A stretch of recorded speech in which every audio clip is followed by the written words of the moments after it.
Hey loves, welcome back to Day Spills Tea. I of course am the lovely Day, and this strange little background you're seeing and janky audio production are because I am once again at work on my lunch break trying to make sure that we at least have a quick little connection about Real Housewives of Potomac this week. Anyways, before I jump into it, show me the love that you know I so desperately need by giving me a thumbs up, drop down and leave some comments below. If you haven't subscribed already, do that. Ring the little bell. Get your notification every time I drop a new video. Okay. That being said, let's go ahead and get into the episode.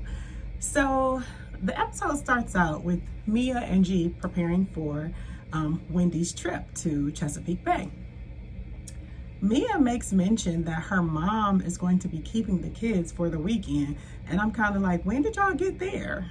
Like, I know she keeps the sister's kids and everything, and that's perfectly fine.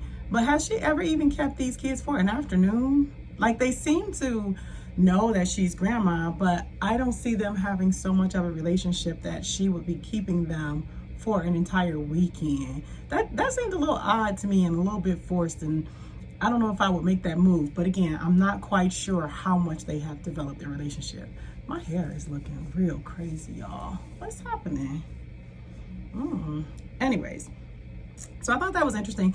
And then G is saying that he is not looking forward to this trip, but then we know that later in the episode, he all but enjoyed himself. G was a mess, and I probably would have been embarrassed by him. So here's something funny too. My husband never watches any housewives shows with me, but this time for some reason he sat there and watched a little bit. And he saw Mia, and he saw Mia and G, he saw Karen and Ray, and then he saw Ashley hold up the picture with Michael in it. And he's like, oh, so they all have sugar daddies. And I was like, yeah. And he was like, but that lady is not that much younger than her husband like the other ones. And I was like, what do you mean? And he was like, you know, what is she, maybe 50 and he's 60? He's talking about Mia. But she says she's 36. Anyways, then we see a quick little conversation with Chris and Candace.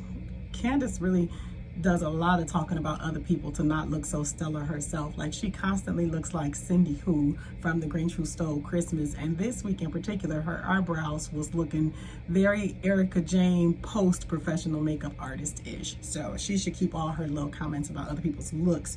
Anyway, so Ashley shows up to Robin's house, and Robin is quick to remind her that she left her ladom. And she's like, a few of y'all left y'all ladom. Why they playing Karen like that? So they have this conversation about the trip that's coming up, and we find out that Giselle sent a group text saying that she's not planning to come because the hostess didn't make her feel welcome, and she has a huge problem with the way Wendy invited them, which I don't blame her. Either come or don't come though. Like, this group text was silly to me. Robin, of course, responds that she too is not coming. And I'm like, okay, so Robin, you probably wasn't coming because Juan wasn't coming.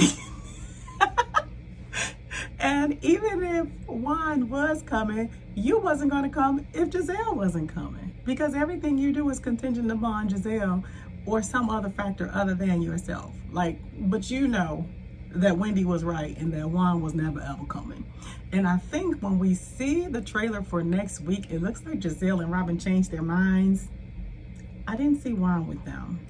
I probably need to go back and rewatch it, but I doubt it. Anyways, so she goes on to talk about how they were talking about how Candace came to the Reasonably Shady party on 10, and she did. Was Mia being messy talking to her mom? Yeah. But was it an offense to where Candace needs to be so angry and going crazy and cursing and screaming every 20 minutes about it? No, it wasn't. If anything, you really just need to be more upset with your mama, because she need to not be talking to your friends and stuff about your personal business. There's that. So Robin is saying that Wendy is a complete a-hole and she doesn't feel comfortable around Wendy, which the Wendy and Candace situation kills me, because Wendy and Candace are the same as they always have been. They're the same as they were last season. It's just a different victim. Now Wendy is spitting her venom at you, and so now it's a problem. You didn't have any problem when Monique was the target. Candace is now spitting her venom at Mia or whoever else wants some, but you didn't have no problem with it when the target was Monique. So what is this? They're the same people that they have been. Ashley says Michael isn't coming. That's not really a surprise. Of course, he doesn't want to be around Chris, and he doesn't want to be around Candace. Like, they drag him every chance they get. So I completely understand. Ashley is steadily trying to sell us on this narrative that she's got this beautiful, beautiful, happy family, and nobody is buying it. Anyway, so Ashley goes over to Karen and Ray's house, and they're getting in the car, and she pulls out this wall-sized portrait, family portrait on canvas of Michael and the kids, and it's like so over the top. And Karen and Ray are looking like, nobody wanted to see that. But she really, really wants to drive home this narrative that they're so happy. And Michael's not coming because he's going to stay home and take care of Dean. He's very involved. Shut up, Ashley. We don't buy it. So then at the house, so Wendy and Eddie get there first, as they should. Mia and G arrive next. They immediately start doing shots. And G is on like 180 immediately. And I'm thinking, like, this is about to be so much fun. Like, G is somebody who I would probably enjoy myself with. That's what my initial thoughts were. Then it was like, no, he would get left somewhere. Mia is saying that they were waiting on somebody to get the bags, and G is trying to give his car keys to Eddie and telling him how he likes his underwear folded a certain way. And I about fell out. Like, I thought that was very, very funny. But then as they kept talking, and he starts talking about how he picked up Mia from the club and how Mia likes to pick out women. And then she said something about how he likes white women, and he went to like doing all this gesturing. It was so, like, I was mortified for her. This was just like way too much. And y'all are just barely getting to know these people. So Wendy and Eddie, you can see they kind of like, this is a mess. So Candace and Chris arrive, and he's making all these gestures and everything. And Candace asked him, does it still work? And he was like, yeah. You know, he gave her all these examples of how to say yes. And then she's like, well, nobody wants to know about your performance. Nobody wants to know about his penis. Well, you asked. And I'm just thinking, like, to myself, like, why would you sit there and ask somebody else's husband if there still works? And then you ask him that sitting next to your husband, like, is it me or is that strange? Anyways, so what I noticed is that Mia was being cool. Like, you can tell she's a good time girl. She just wanted to have a good time. Everything she said, Candace tried to sneak in a jab. So Mia said something like, you know, he found me there talking about the club. Candace was like, oh, we know. So then Mia said something about, I'm a big, and Candace is like, yeah, you are. Like, why are you, she was trying so hard to start a fight. Trying so hard to start a fight so she could get popped and then fold up them tissues. Annoying.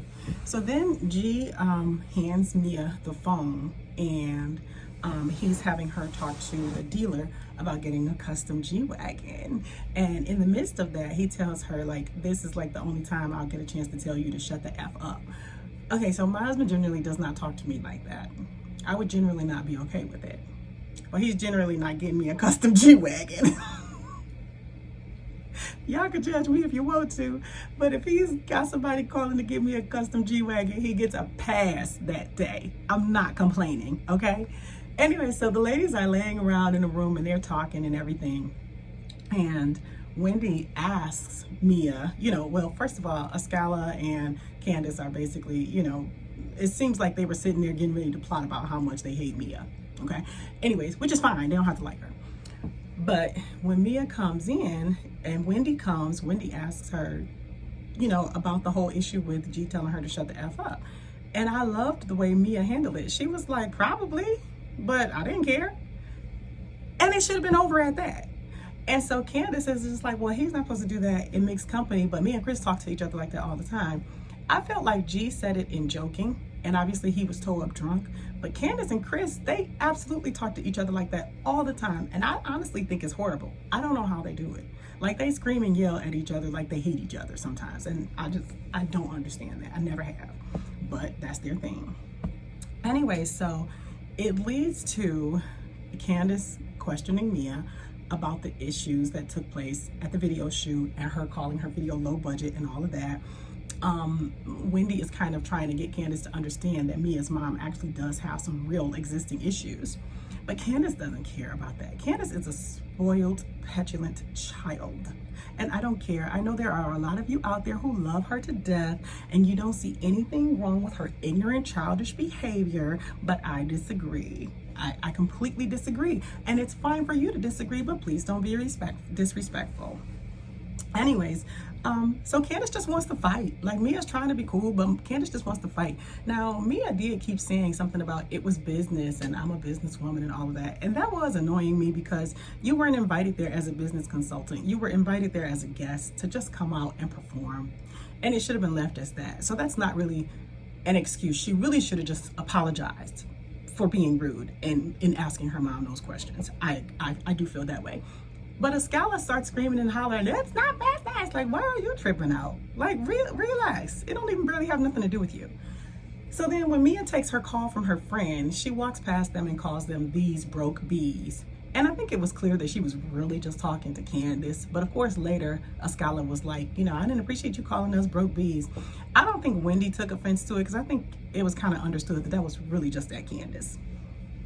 And then I just find that Candace is so unimaginative and childish with her little reads. All she does is say, "Yo big old feet, yo mama, yo wide hips, yo wide forehead." Like, you just keep repeating this same nonsense. It's like it's not even creative. And you really are not that cute. Like, you really be looking like Cindy who? You don't have any type of womanly curves or anything. Like, if we want to talk about people's bodies, you're talking about wide hips like it's a bad thing. Honey, the men I know, the stats for all the plastic surgeons that are happening out in these streets would say that it's kind of more desirable to look like this than like that. So keep your little wide body, your big feet. And I feel confident in saying this because I am wide hipped and I absolutely have big feet. So she would be talking to me too. Whatever. So Wendy brings out her candles, which hopefully that means that they're ready to go to market, which would be great for her, but I don't see that having happened that fast since she was so unprepared a few weeks ago. Karen throws her a little light, gentle, sisterly shade, which I didn't have any problems with that. I hope it doesn't cause any rifts with them.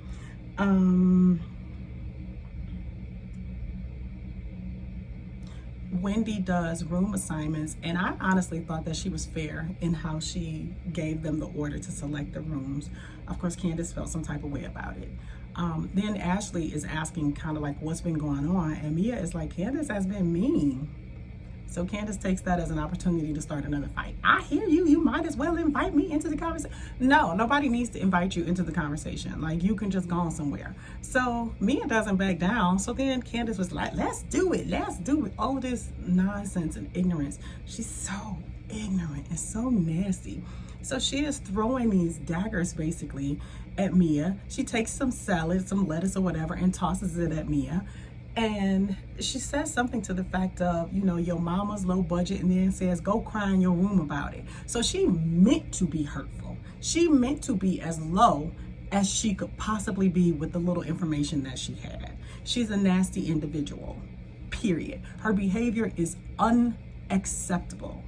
So when Mia got fed up and did that nonchalant salad toss at her, I ain't see nothing wrong with it, other than the fact that it made a mess. I could not blame Mia. I could not blame Mia. Candace's behavior is completely out of pocket. Out of pocket. So that's the gist of what happened in the episode. Now, offline, okay, Candace and Mia were going back and forth at each other offline. And, Mia posted the thing about Candace's feet and all of that kind of stuff. Anyway, so then I see this message from Mia. I'm assuming she watched Salt Lake and saw where Jen was claiming that she didn't know what was happening on her own social media. Anyway, so I see this message from Mia on her Instagram, I think, and her Twitter, talking about how someone else was running her social media and she was going to be getting someone else new because they weren't posting positive things. So she's trying to pretend that all of this she's been doing was not at her hands. What I didn't realize was that she wasn't even doing it just because of what was happening with Candace. Apparently her and Ascala had some crap going back and forth on social media. And she tried to throw some shade at Ascala. And Ascala responded like, me and my mama are cool. I don't live with my mama. We not working on our relationship. That's low, but I understand you can't throw stones when you live in a glass house. And Mia has got to chill. If she doesn't want people to talk about certain things in her life, she's gonna have to chill with the way she throws shade at people. She's gotta find another way. Anyway, so we see next week, it's gonna be some more blow-ups and blowouts and all of that. So much to the point to where Chris is gonna be trying to physically remove his wild wife from a restaurant. And I'm looking forward to that. Anyways, that's all I got. Thanks so much for watching my low budget video.